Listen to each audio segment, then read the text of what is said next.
नमस्कार दोस्तों, मिथिलांचल एक्सप्रेस में आप सभी का स्वागत है। इसमें कोई शक नहीं कि जब मौसम अनुकूल हो तो दरभंगा एयरपोर्ट बिल्कुल एक बेहतरीन एयरपोर्ट के रूप में निखर कर आता है। साथ ही जैसा कुछ महीना पहले था, दरभंगा एयरपोर्ट उससे कई बेहतर होता हुआ दिख रहा है।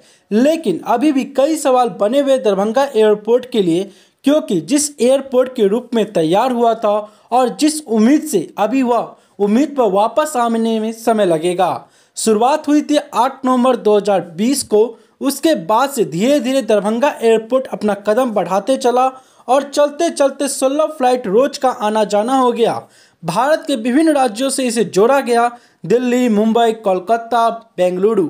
साथ ही एक नहीं दो बड़ी कंपनी आकर सेवाएं देने लगी।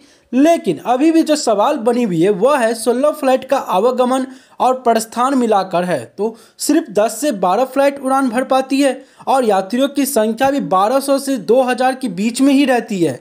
लेकिन हम तमाम मिथिलावासियों की उम्मीद है कि वापस दरभंगा एयरपोर्ट 16 फ्लाइट रोज का आना जाना होगा। साथ ही आवागमन और प्रस्थान मिलाकर यात्रियों की संख्या 2500 से 3000 तक होगी।